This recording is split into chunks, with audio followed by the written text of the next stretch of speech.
November December এলেই পেঁয়াজের বাজারে শুরু হয় অস্থিরতা। দেখা যায় সরবরাহ ঘাটতি, বাড়তে থাকে দামের পারদ।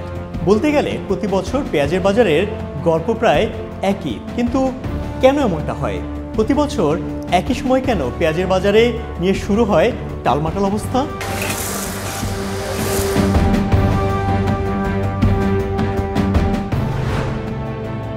অক্টোবর থেকে ডিসেম্বরে পেঁয়াজের বাজারের অস্থিরতার বেশ কিছু কারণ আছে। প্রথমত, মধ্যস্বত্বভোগীদের থাকে দৌরাত্ম্য।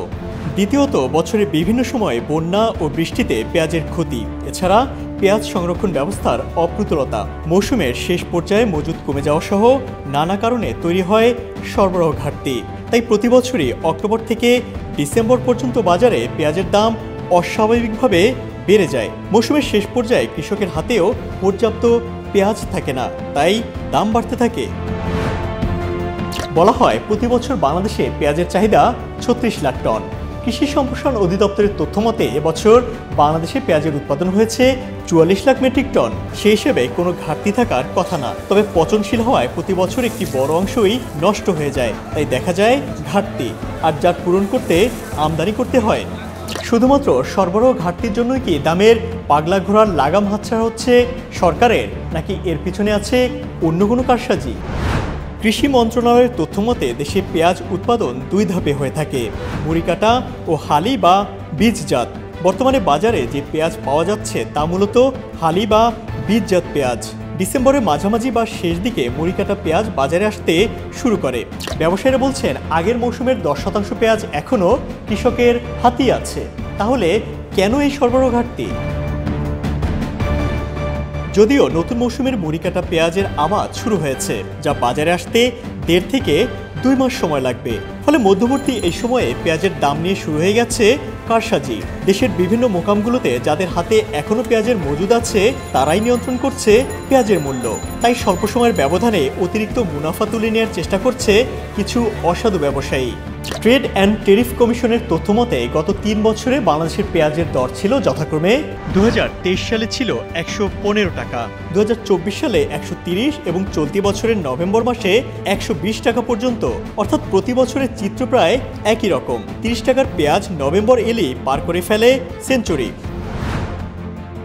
পেঁয়াজ সংরক্ষণের মৌসুম মূলত জানুয়ারি থেকে এপ্রিল পর্যন্ত, কিন্তু সরকারি পর্যায়ে সংরক্ষণের তেমন কোনো ব্যবস্থা না থাকায় কৃষকরা ব্যক্তিগত উপায়ে মাচাসহ বিভিন্ন উপায়ে পেঁয়াজ সংরক্ষণ করে থাকে। পেঁয়াজের মূল্যবৃদ্ধির কারণ হিসেবে সরকারিভাবে সংরক্ষণের অভাবকে চিহ্নিত করেছে ট্যারিফ কমিশন।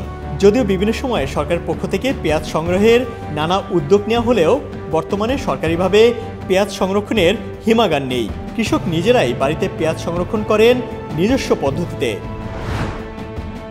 নভেম্বর ও ডিসেম্বর হলো পেঁয়াজ মৌসুমের শেষ সময়। এ সময় কৃষকের হাতে তেমন কোনো পেঁয়াজ থাকে না, তাই এ সময় দামও বেড়ে যায়।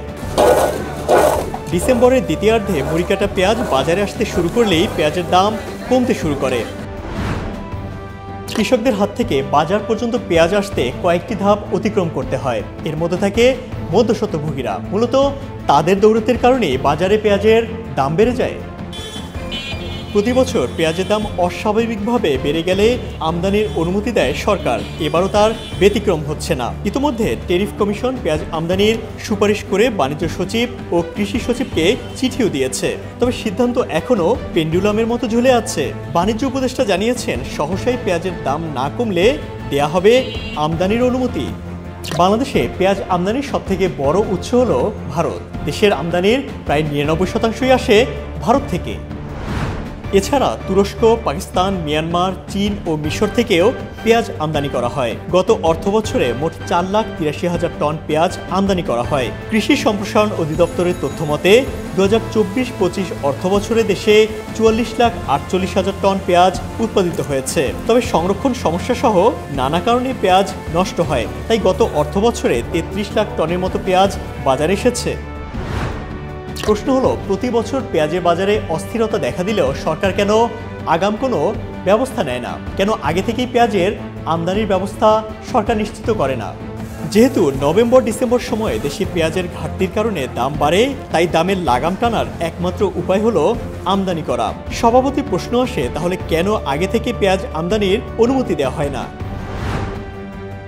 যেহেতু দেশের চাহিদার 90% পেঁয়াজই দেশে উৎপাদিত হয়, তাই হঠাৎ করে আমদানির সিদ্ধান্ত নিলে সবচেয়ে বেশি ক্ষতিগ্রস্ত হবে সাধারণ কৃষকরা।